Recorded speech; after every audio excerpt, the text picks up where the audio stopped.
2021, the court, having heard the parties, indicated certain provisional measures.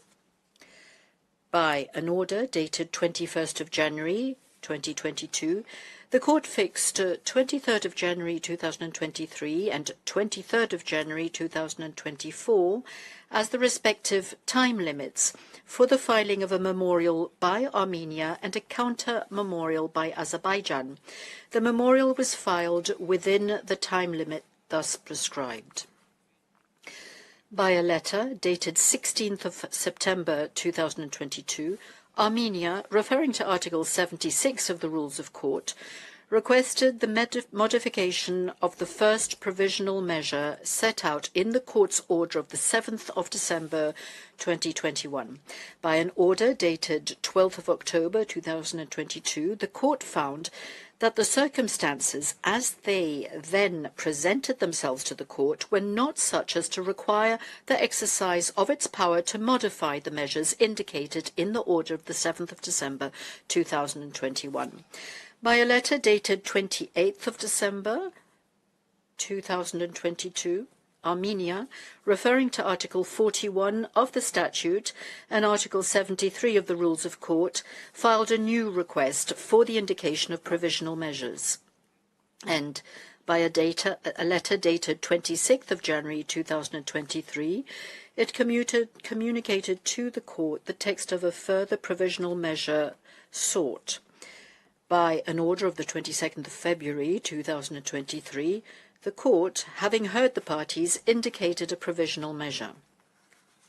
On the 21st of April 2023, within the time limit prescribed by Article 79 bis, paragraph 1 of the Rules of Court, Azerbaijan raised preliminary objections to the jurisdiction of the court and the admissibility of certain claims contained in the application. Consequently, by an order of the 25th of April 2023, the court, noting that by virtue of Article 79 bis paragraph 3 of the Rules of Court, the proceedings on the merits were suspended, and taking account of Practice Direction 5, fixed 21st of August 2023 as the time limit within which Armenia could present a written statement of its observations and submissions on the preliminary objections raised by Azerbaijan. The written statement was filed within the time limit thus fixed.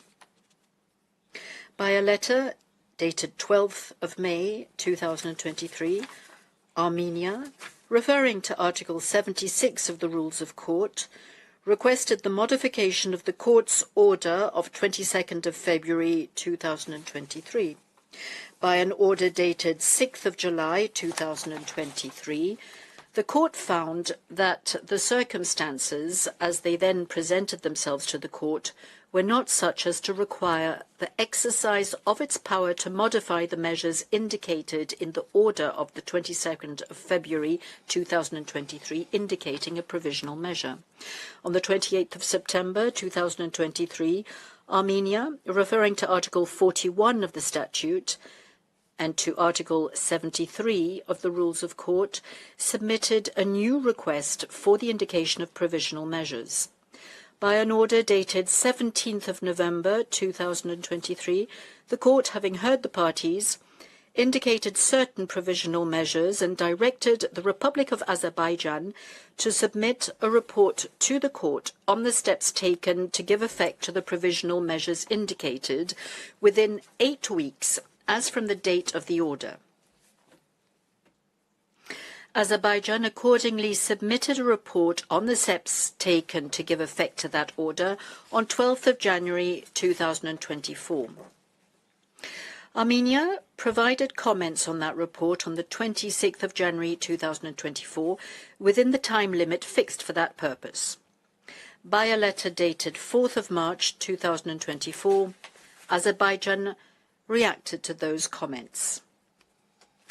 After ascertaining the views of the parties, the court decided, pursuant to Article 53, paragraph 2 of its rules, that copies of the preliminary objections of Azerbaijan and the written statement of Armenia on those objections, as redacted by the parties in order to protect personal or sensitive information, would be made accessible to the public on the opening of the oral proceedings. I would now like to welcome the delegations of the parties. I note the presence of the two agents, accompanied by members of their respective states' delegation. In accordance with the arrangements for the organisation of the proceedings, which have been decided by the court, the hearings will comprise a first and a second round of oral argument by the parties. The first round of oral argument will begin with the presentation of Azerbaijan today from 10 a.m. to 1 p.m. Tomorrow, Tuesday, 16th of April, Armenia will present its first round of oral argument from 10 a.m. to 1 p.m. The second round of oral argument of Azerbaijan will take place on Wednesday, 17th of April from 4:30 p.m. to 6 p.m. and Armenia will present its second round of oral argument on Friday, 19th of April from 10 a.m. to 11:30 a.m. In this first sitting, Azerbaijan may, if required, avail itself of a short extension beyond 1 p.m. in view of the time taken up by my introductory remarks. You have the floor, Excellency.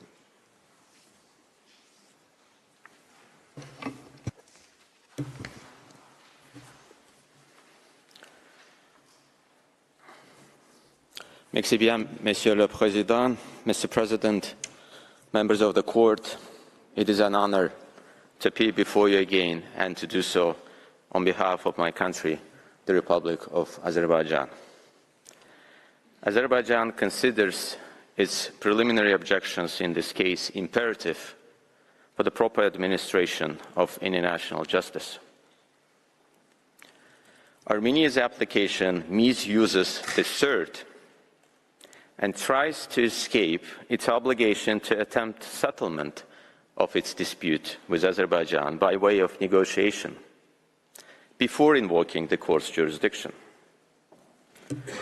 This is the preliminary objections hearing in the first of two cert cases between Azerbaijan and Armenia. However, when analyzed carefully, it is clear that the two cases are very different. Azerbaijan's third complaint, which will be the focus of next week, goes to the very heart of the Convention.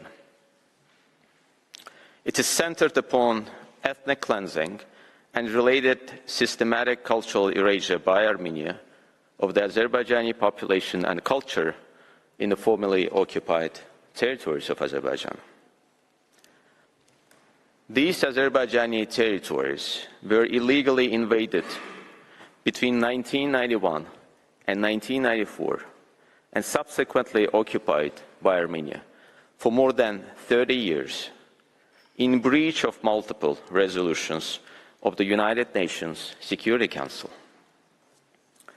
That invasion and subsequent occupation were driven by an overtly racist and nationalist ideology known as Tekahron. This racist ideology espouses the notion of a superior Armenian Aryan race, the racial inferiority of Azerbaijanis, and the unification of all ethnic Armenians within a single mono-ethnic Armenian state, extending into the internationally recognized sovereign territories, not only of Azerbaijan, but also of other neighboring states.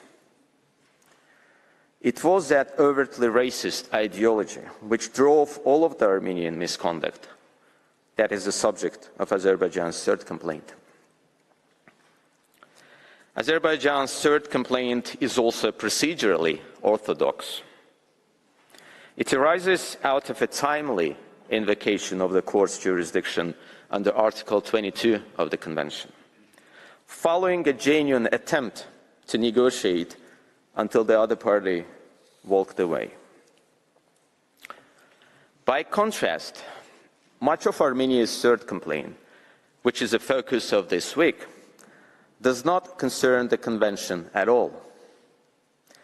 It concerns the military conflict connected with Armenia's illegal occupation of almost 1/5 of Azerbaijan's land territory from the early 1990s and the subsequent liberation of that territory by Azerbaijani forces.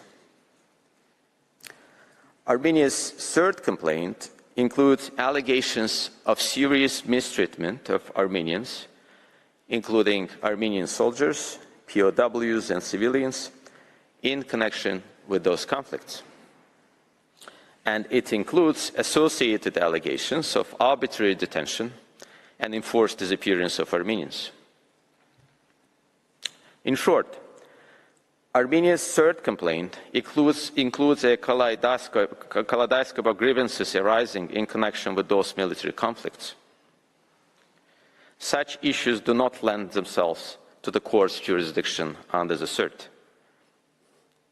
This is Azerbaijan's ratione materiae objection, on which I will elaborate shortly. Additionally, the entirety of Armenia's third complaint suffers from a fatal procedural flaw.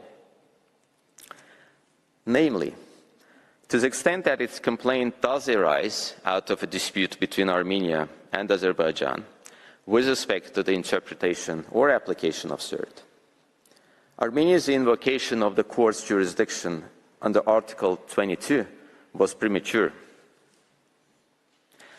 That is because Armenia failed to engage in negotiations with Azerbaijan in an attempt to settle that dispute, and failed to pursue, as far as possible, the limited discussions that did take place. From the outset, Armenia had its sights firmly set on commencing these proceedings before the court and using the fact of these proceedings to wage a public media campaign against Azerbaijan. This is Azerbaijan's objection that Armenia has failed to comply with the negotiation precondition required by Article 22 of CERT, on which I will also elaborate shortly. An overriding explanation for Armenia's broadly framed CERT complaint is the limited scope of the compromissory clause at Article 2 of CERT.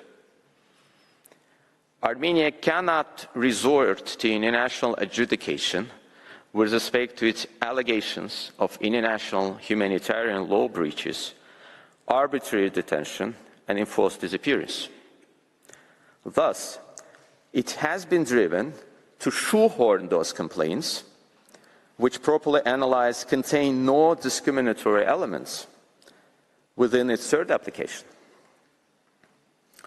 This preliminary objection phase provides an opportunity for the court to define parameters for its substantive third jurisdiction, both in respect of the military conflicts between Armenia and Azerbaijan, and with respect to other conflicts around the world. This would be especially timely, given the growing tendency to misuse CERT in order to bring within the preview of this court ever more wide-ranging disputes. I will make some further remarks with respect to each of Azerbaijan's preliminary objections before handing over to members of Azerbaijan's council team, who will lead you through the details. As I have mentioned, and as elaborated at paragraph 71 of Azerbaijan's preliminary objections, dated 21 April 2023, Azerbaijan raises two preliminary objections with respect to Armenia's third complaint. The first is that Armenia's complaint should be dismissed in its entirety due to Armenia's failure to comply with the negotiation precondition at Article 22 of CERT. Azerbaijan views that precondition as a solemn obligation of all CERT parties and as a critical precursor to CERT proceedings before the court. Consequently, Azerbaijan approached the negotiations with respect to Armenia's third complaints seriously and with a view to settling the third disputes. It is important for the court to appreciate the context here. Prior to Azerbaijan's attempt to negotiate the third disputes, Azerbaijani and Armenian representatives had not met for 30 years. As Professor Talman will explain, the exercise of setting even the basic framework for the negotiations to come took many months. There followed just 2 short online meetings of any substance, lasting a few hours each, before Armenia filed its application at the court. To say the least, this came as a surprise to Azerbaijan. There had been no genuine negotiation process before Armenia filed its complaint. The result is that the legal requirements for the invocation of the court's jurisdiction under Article 22 were not met. Armenia filed its application before even allowing a third meeting to discuss the parties' positions. Having received Azerbaijan's opening positions, Armenia simply broke off the discussions on 15 September 2021 and filed its pre-prepared application the very next day. In Azerbaijan's submission, to declare the negotiations precondition in Article 22 met in such circumstances would be to render that precondition devoid of meaning. Azerbaijan requests that the court use this opportunity to emphasize the importance of compliance with applicable negotiation requirements before invoking the court's jurisdiction. Azerbaijan's second preliminary objection is that even if the negotiation precondition is met, several elements of Armenia's application fall beyond the material jurisdiction of the court under Article 22 of CERT, because they are not capable of constituting racial discrimination within the meaning of CERT.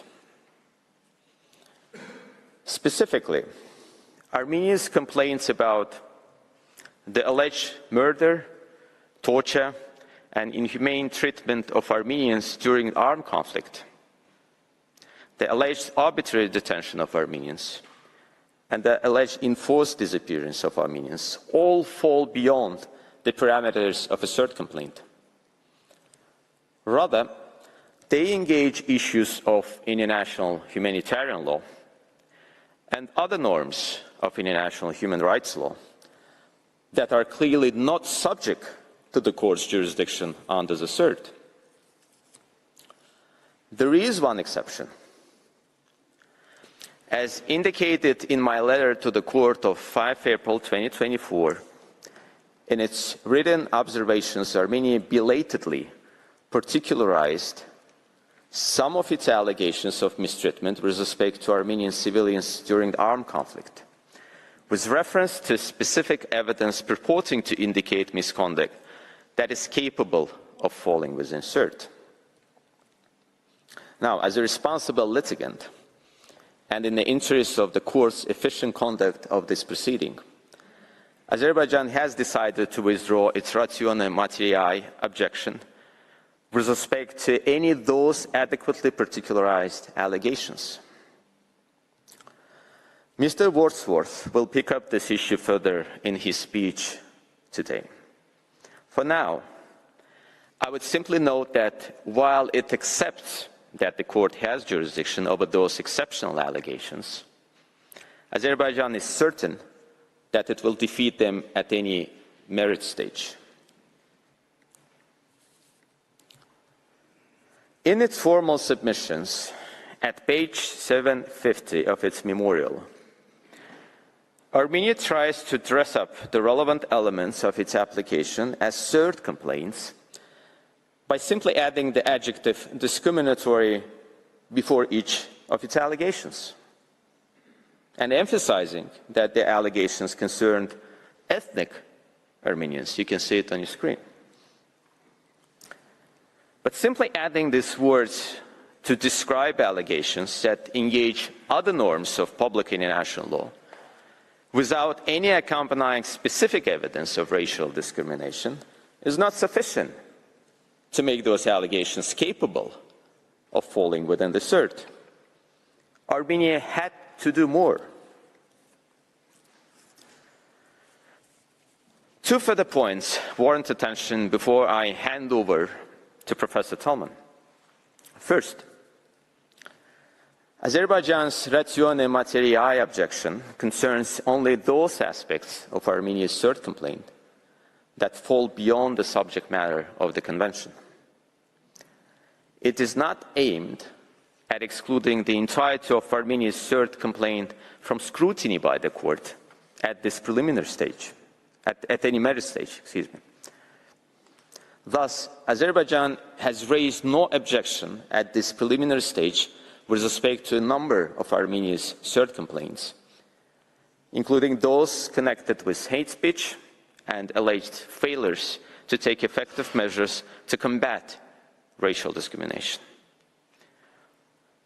What is at stake here is the scope of the court's jurisdiction under Article 22 of CERT.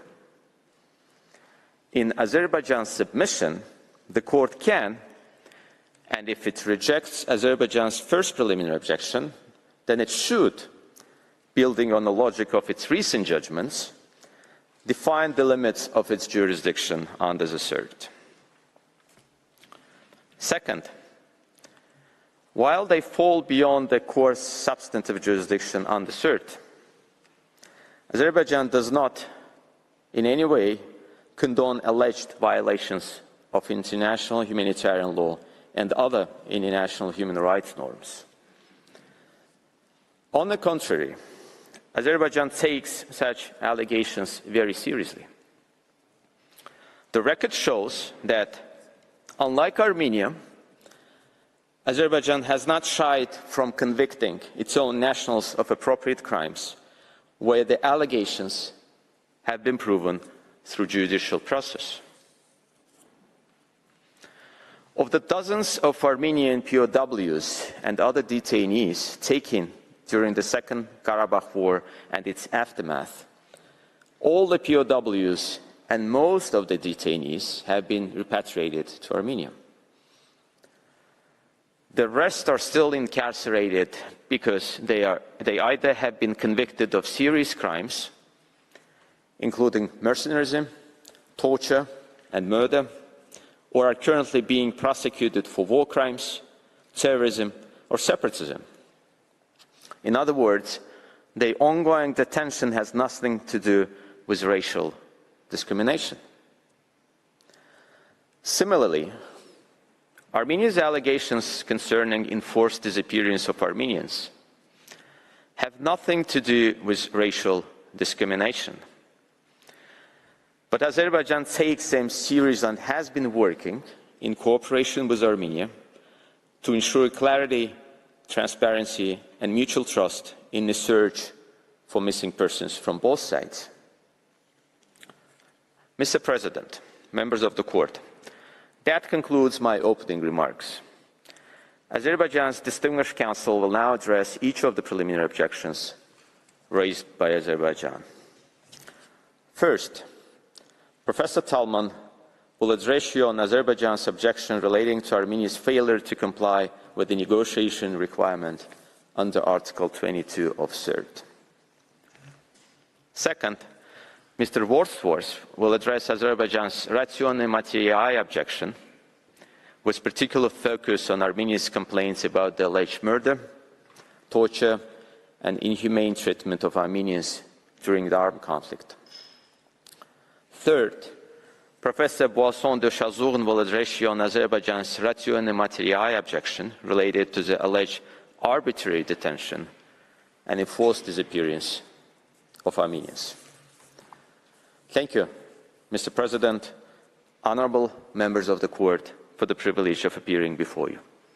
I now kindly ask you, Mr. President, to invite Professor Talman to address the court. I thank the agent of Azerbaijan for his statement. I now invite Professor Talman to take the floor. You have the floor, sir.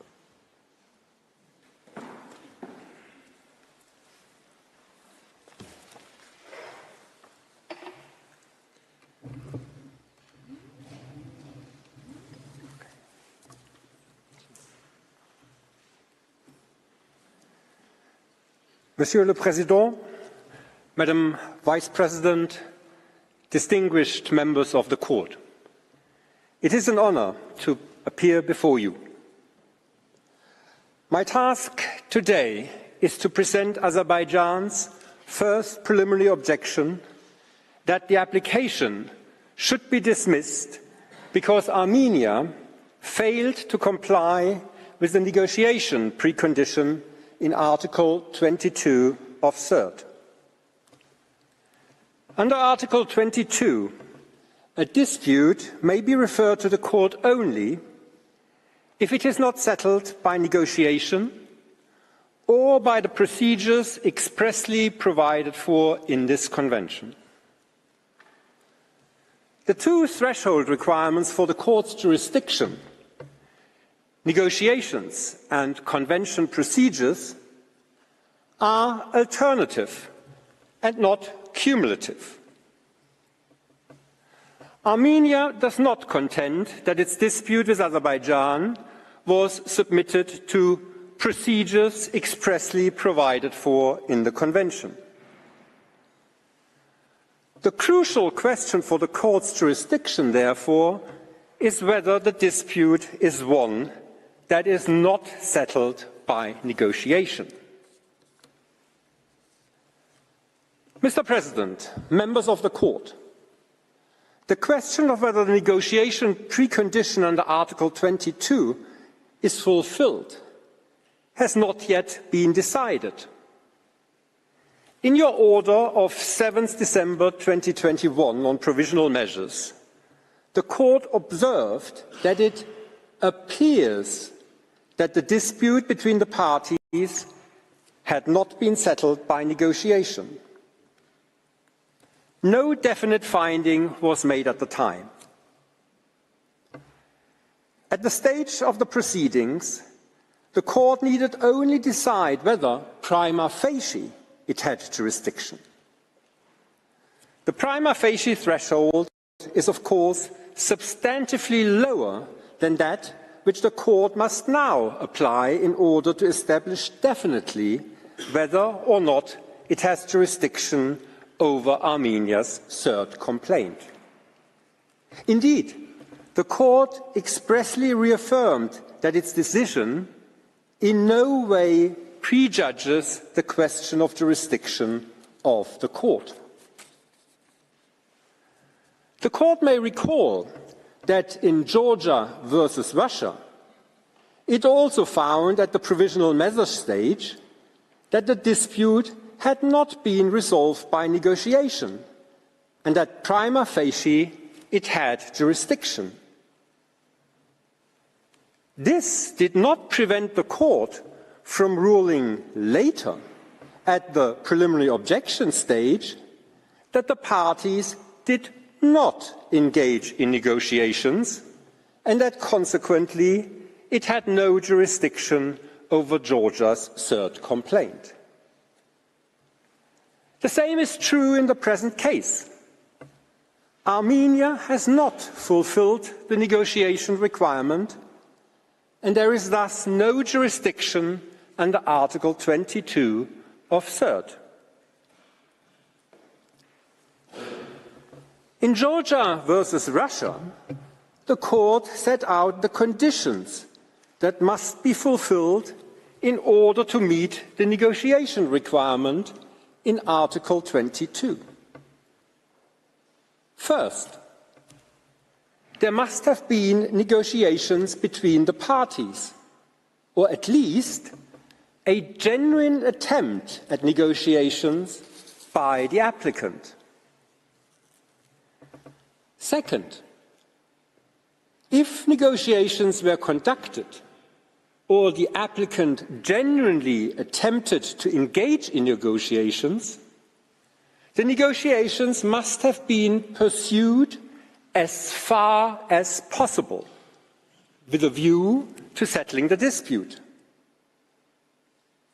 Neither of these conditions has been fulfilled by Armenia in the present case. Mr. President, let me start with the first condition. Whether there have been negotiations between the parties, or at least a genuine attempt at negotiations by the applicant,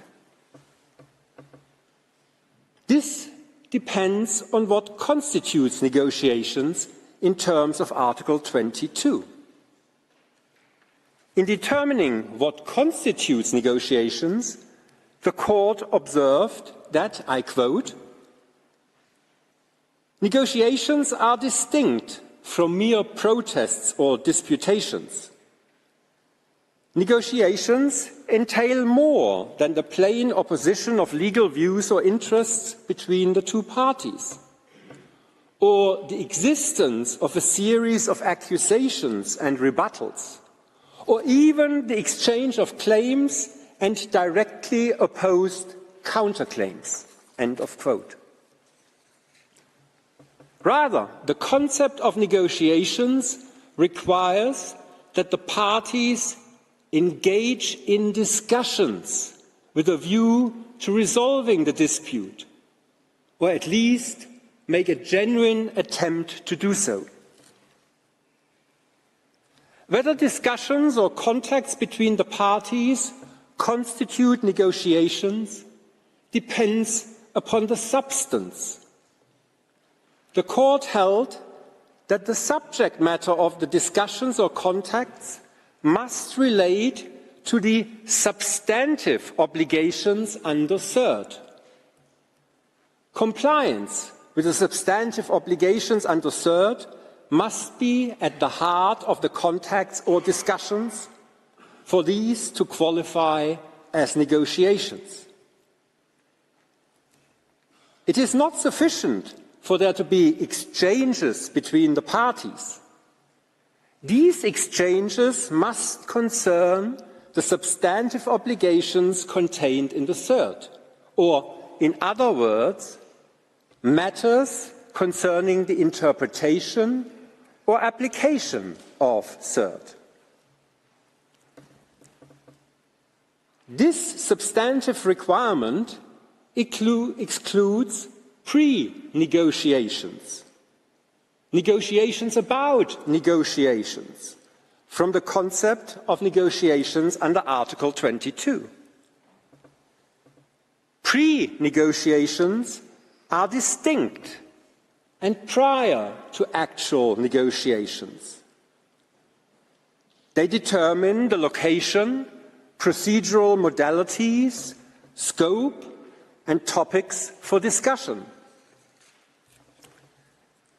Pre-negotiations are not about the substance of the dispute and thus do not qualify as negotiations in terms of Article 22 of CERT.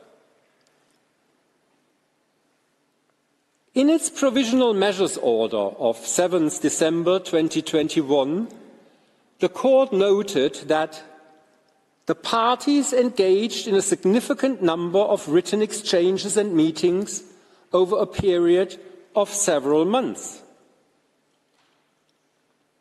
The Court, however, also noted that these exchanges covered the procedural modalities, scope and topics of the negotiations.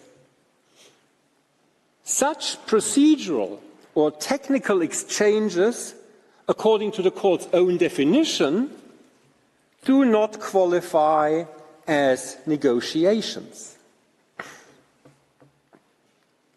Armenia claims that for over 10 months it exchanged more than 40 pieces of correspondence with Azerbaijan and participated in 7 rounds of meetings in an effort to settle the dispute amicably.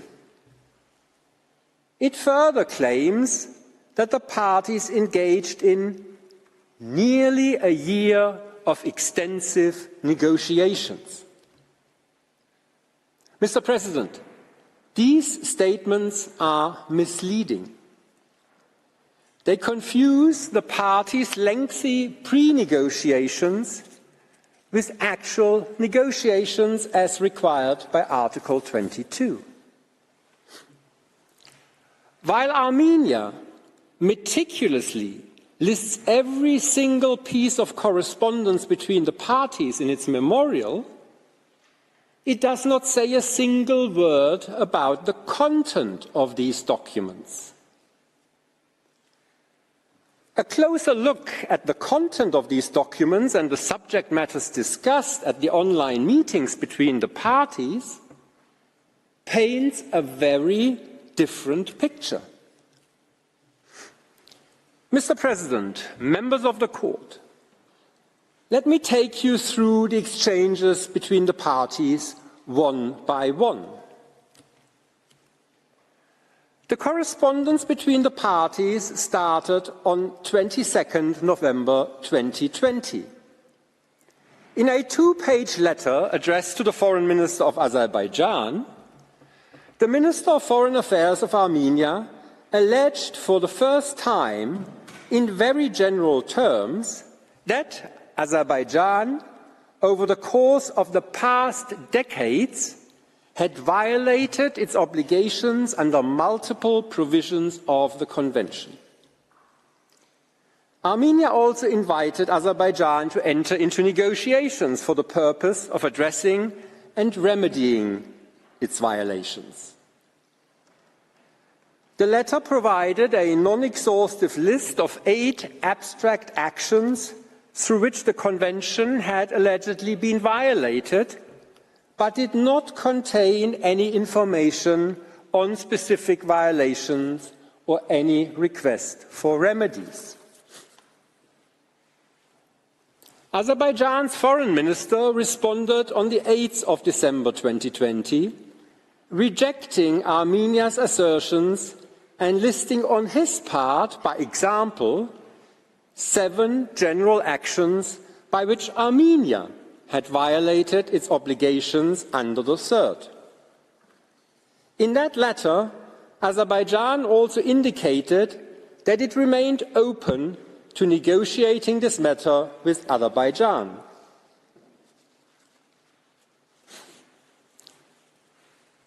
The two letters did not address any specific violations of the Convention, let alone link any of the actions to particular obligations under the Convention. In the Court's own words, such a written exchange of claims and directly opposed counterclaims may evidence the existence of a dispute, but it does not constitute attempts at negotiations between the parties. In fact, this exchange provided a prelude to the ensuing pre-negotiations. Over the next 7 months, from December 2020 to July 2021, the parties engaged in pre-negotiations, negotiations about negotiations, or talks about talks.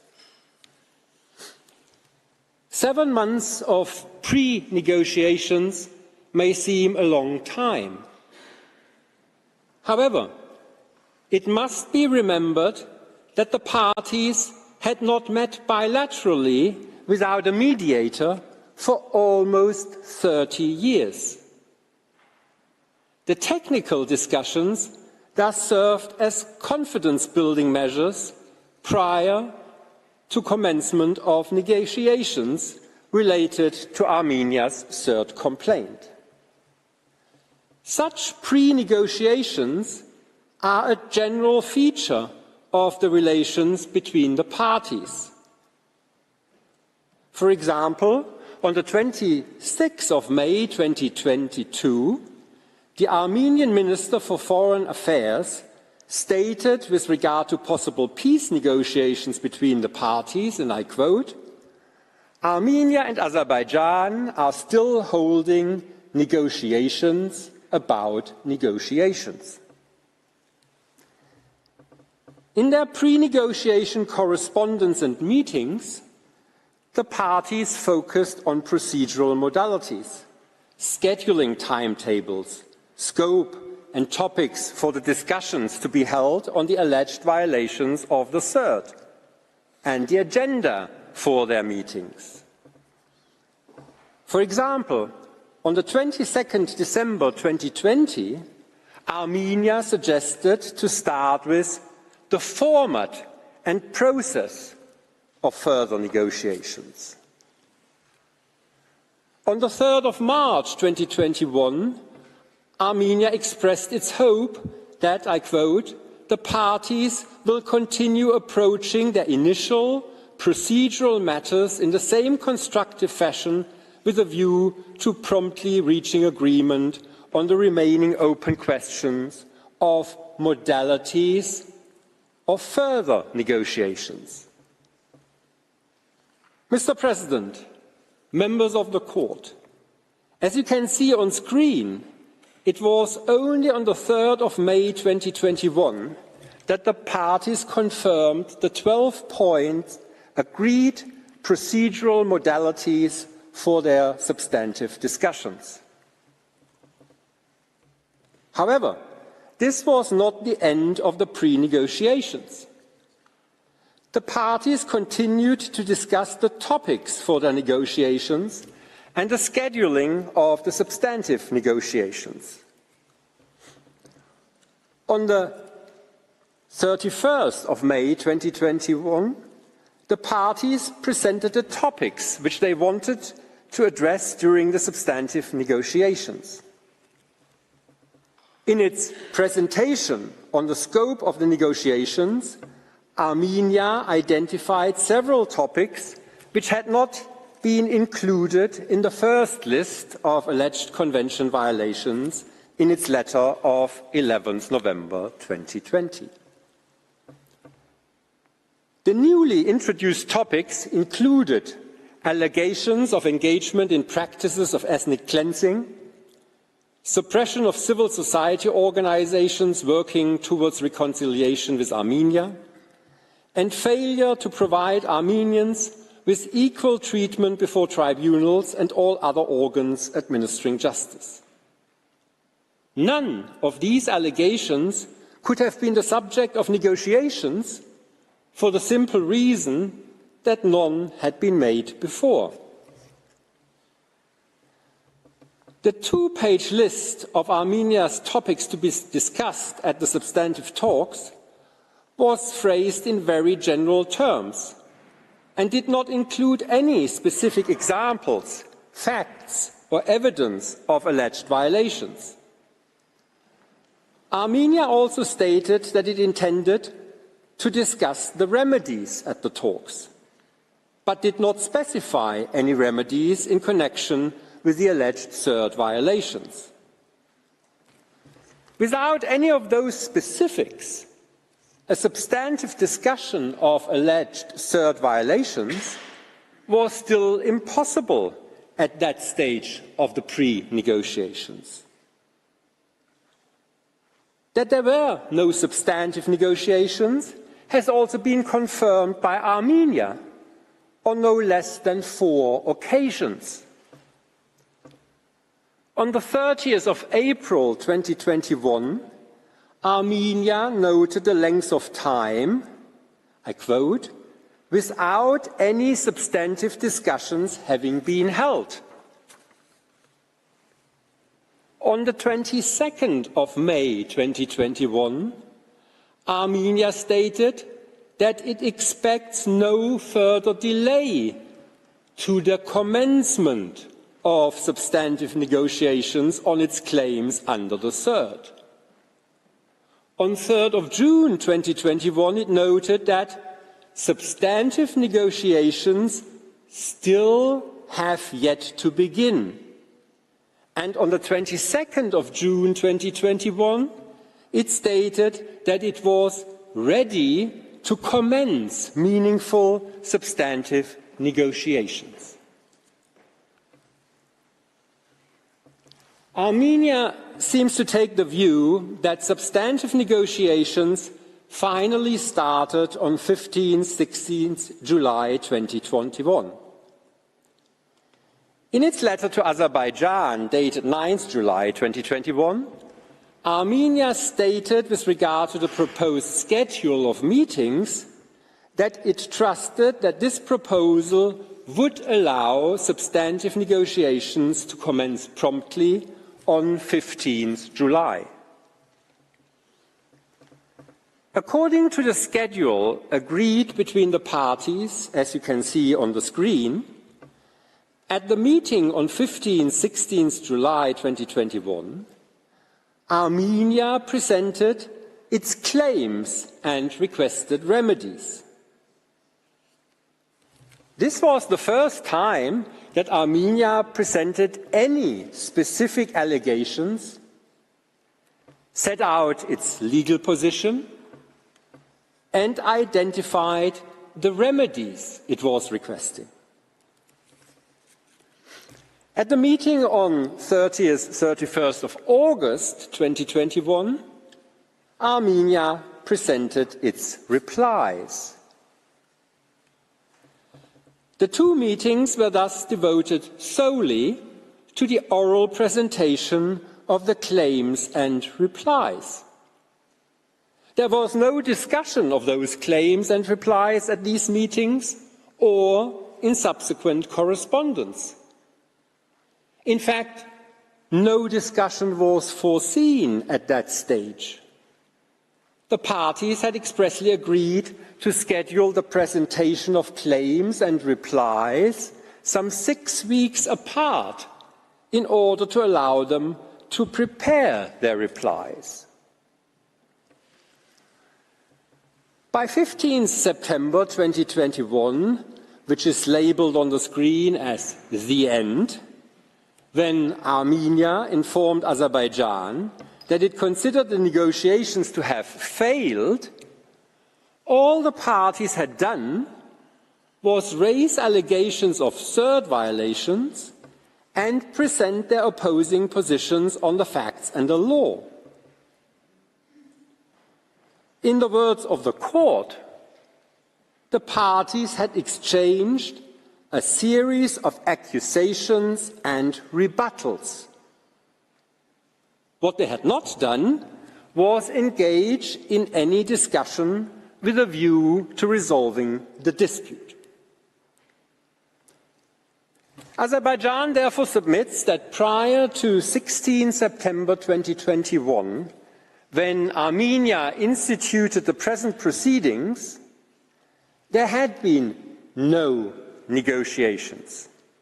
In fact, negotiations in terms of Article 22 of CERT had not even started.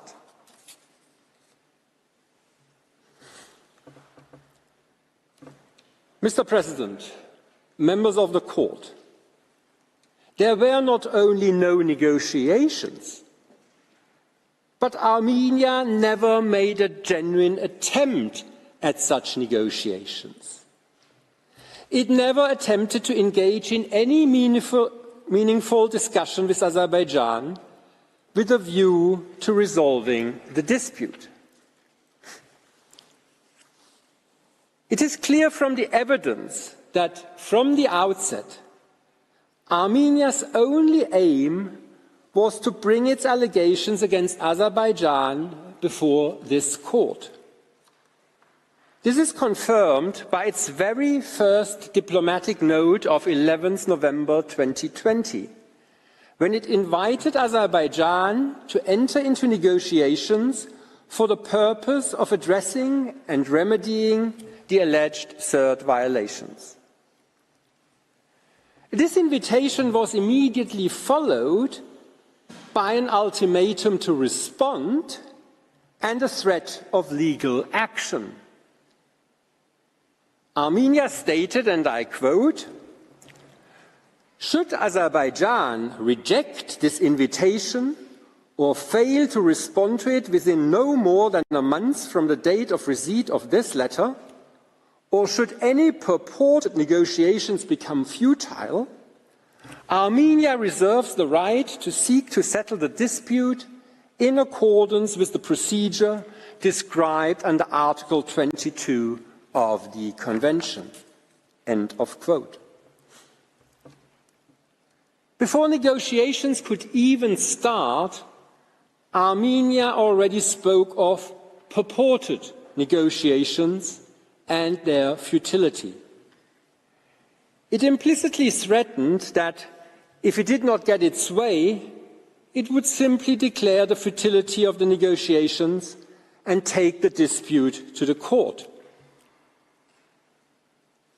But discussions with a view to resolving the dispute cannot be based on threats, but require openness to the other party's position, flexibility, and the ability to compromise, none of which has been shown by Armenia.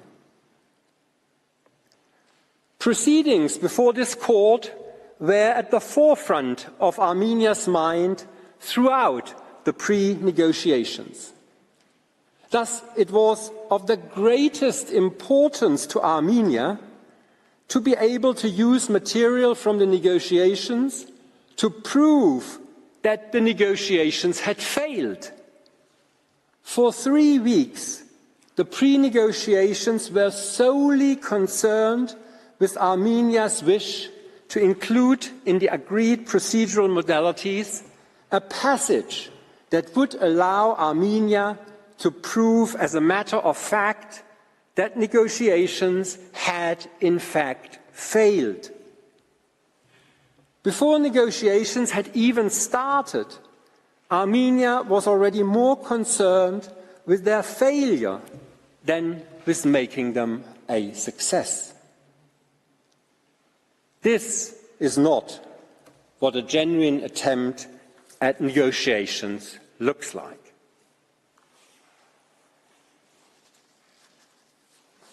Mr. President, throughout the pre-negotiations, Armenia adopted a totally unrealistic and unreasonable position with regard to the time necessary for the substantive negotiations. Armenia accused Azerbaijan of multiple different violations of numerous third obligations, with underlying facts spanning, in Armenia's own words, past decades. The magnitude of the dispute is demonstrated by the fact that Armenia has now submitted to this court a 755-page memorial accompanied by 297 annexes totaling 1,220 pages. In these proceedings, Armenia requests the court to rule on 10 alleged breaches involving numerous third provisions and to provide at least 10 different remedies. Mr. President, members of the court, how many days would you allocate for negotiating such a substantial dispute? Probably months, if not years. Armenia, on the other hand, initially suggested just 1 day, with a second day held in reserve for possible further discussion on Armenia's claims. While Azerbaijan pointed out on numerous occasions that a meaningful discussion of the allegations requires more time, Armenia in the end only agreed to a schedule that allocated 2 days for the presentation of its claims and requested remedies, and gave Azerbaijan another 2 days to present its replies. 4 days in all. Armenia initially suggested that each day consists of 5 hours and 30 minutes of actual presentation time, which would have meant a total of 22 hours for both parties' presentations. In the end, I was told the actual time used for these 2 presentations was less than 7 hours. The allocation of 7 hours for the presentation of claims and replies cannot be considered a genuine attempt at negotiations with regard to settling a dispute of this magnitude. The present case may be contrasted with a third case between Ukraine and Russia, which was of similar magnitude.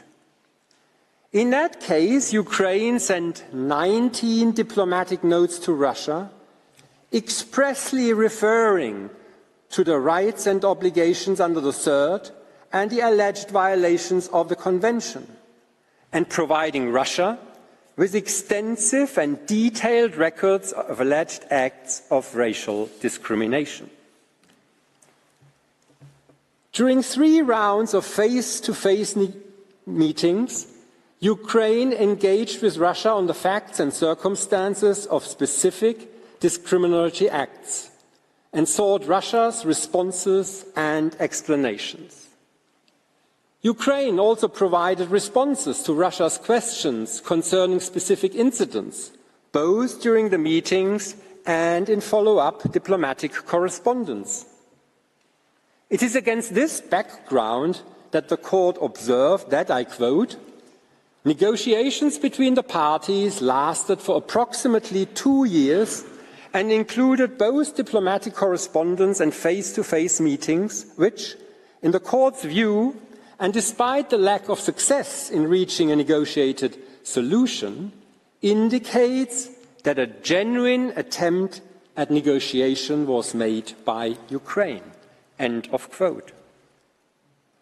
There is no similar evidence of a genuine attempt at negotiation in the present case by Armenia. Mr. President, during the pre-negotiations, Armenia also paved the way for unilaterally declaring the negotiations to have become futile. While initially Armenia suggested that the parties jointly assess whether further negotiations are constructive in resolving the dispute, it later reserved for itself the right to assess if further negotiations might be constructive. In the end, it dropped any reference to such assessment. In particular, it did not agree to Azerbaijan's suggestion that after the September session, the parties shall mutually assess their progress and whether there exists a clear path forward to amicable settlement of all or parts of their claims. Such an approach cannot be considered a genuine attempt at good faith negotiations. On 15 September 2021, at the meeting that was actually reserved for the presentation of Armenia's replies to Azerbaijan's own third claims, Armenia rejected Azerbaijan's proposals for remedies outright, without engaging with them. It simply unilaterally declared that the negotiations had failed and walked away. Again, not a genuine attempt at negotiations. Less than 24 hours after declaring that the negotiations had failed, Armenia submitted an 82-page application instituting proceedings against Azerbaijan for alleged violations of third, accompanied by a request for the indication of provisional measures. The detailed application was accompanied by 62 annexes.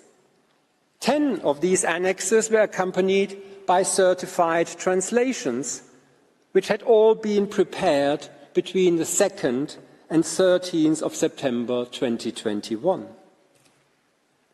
Now, everyone familiar with cases before this court will understand that such an elaborate application requires several months of preparation.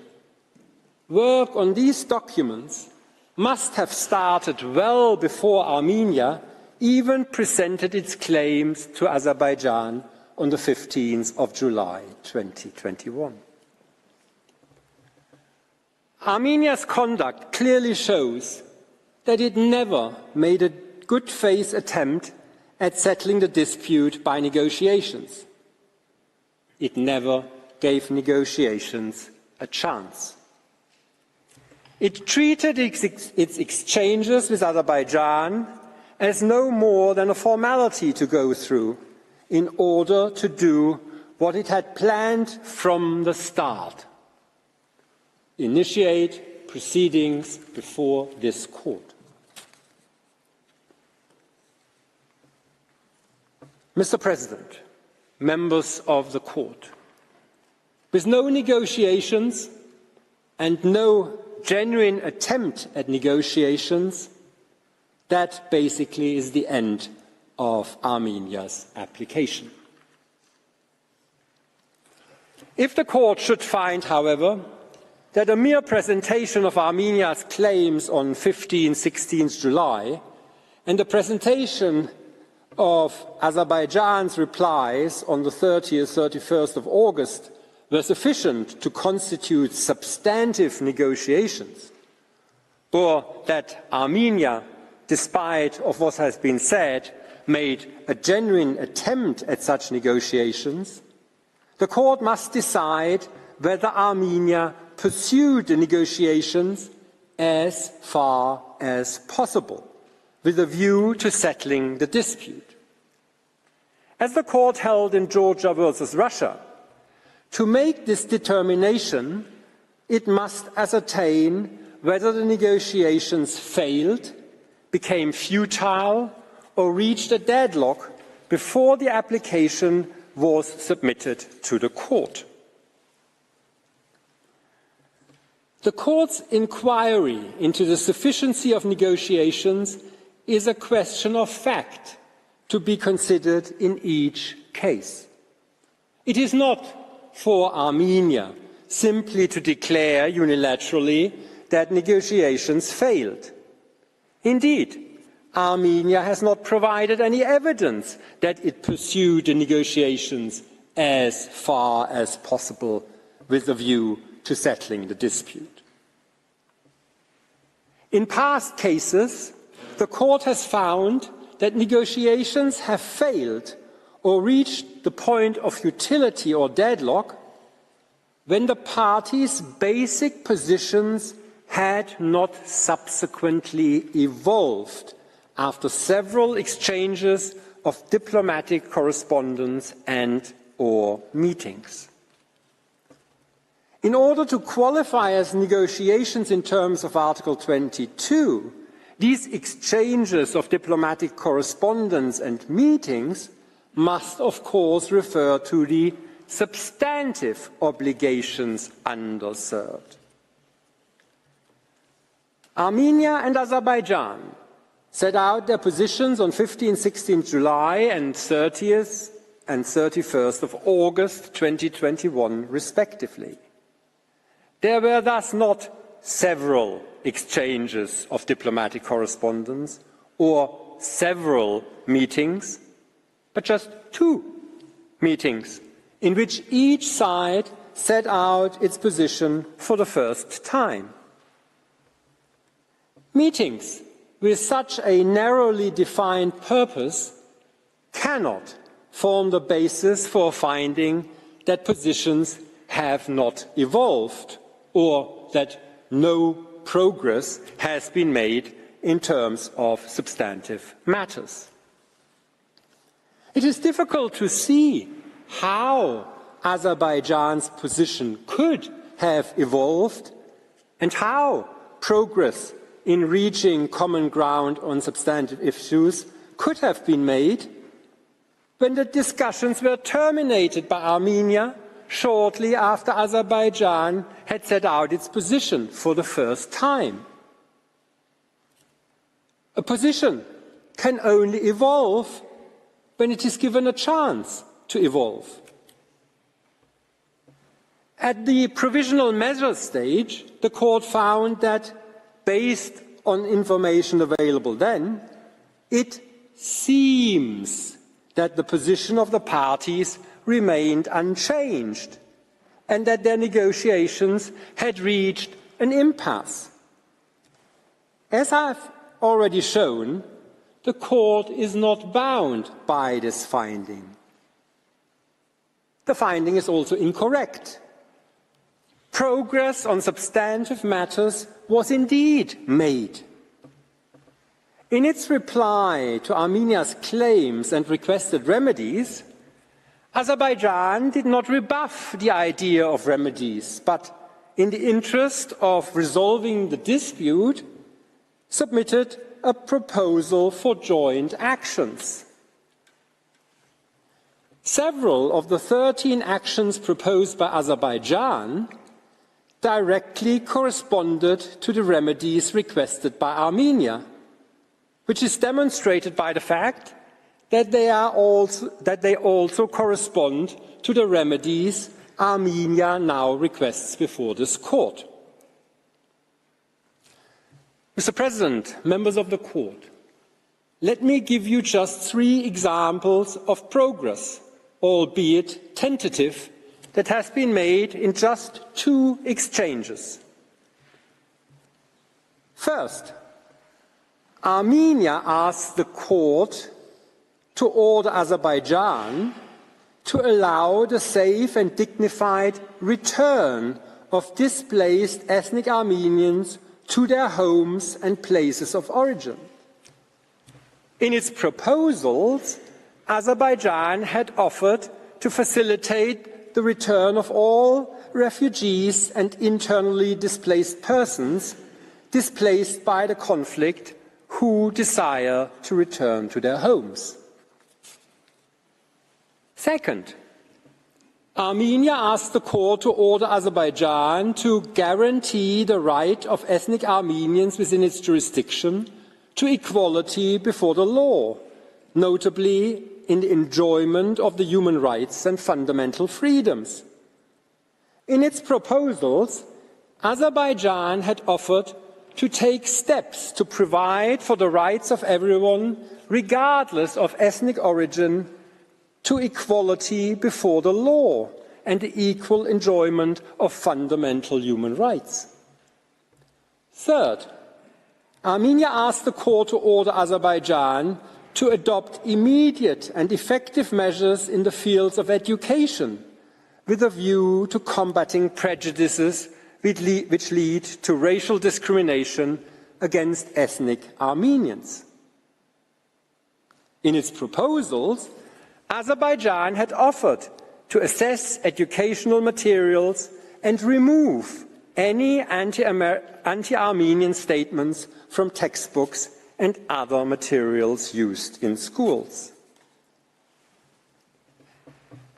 In addition, in response to Armenia's claims with regard to the military trophies park, Azerbaijan offered in its reply to acknowledge that the use of monikers to depict Armenian soldiers in the military trophies park has inflamed tensions between the 2 states, and to consider removing some monikers depicting Armenian soldiers and ensure that the park tour guides do not use inflammatory language inciting discrimination against Armenians. All these proposals by Azerbaijan show that the negotiations were not at an impasse or futile. They had just started. Azerbaijan expressly confirmed its willingness to discuss its proposals to resolve Armenia's claims and to consider any other reasonable proposal put forward by Armenia. However, rather than putting forward any proposals, Armenia just walked away.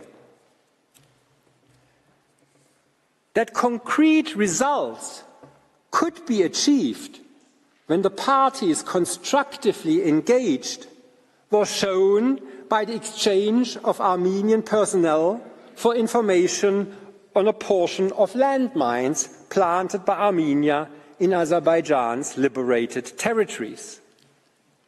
The same could have been the case with regard to the third complaints.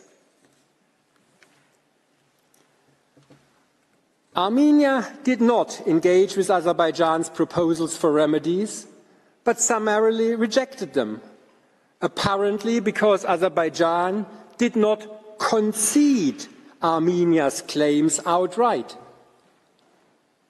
Negotiations, however, do not mean that one party simply submits to the demands of the other.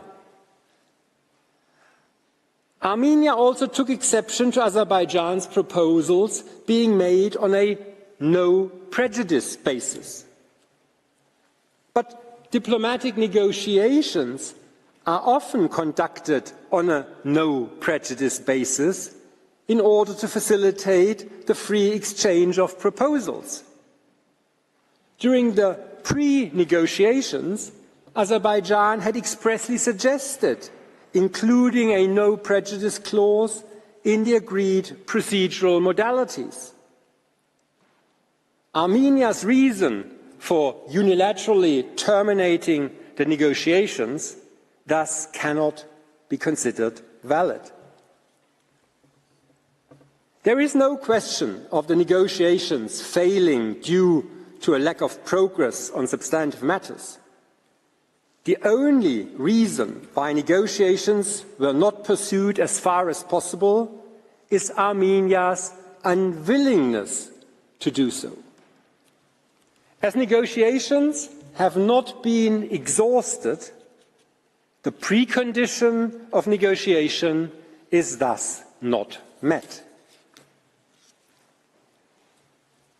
Let me conclude. According to the Court's own definition of negotiations in terms of Article 22, the parties never conducted negotiations, and Armenia also never made a genuine attempt at such negotiations. Even if it did, by unilaterally breaking off the negotiations when they had only just begun, Armenia did not pursue these negotiations as far as possible. If Armenia's conduct in this case indeed sufficed to meet the requirement of negotiations, this procedural precondition would not just be downgraded to a mere formality, it would become a farce with far-reaching consequences for future third cases more generally.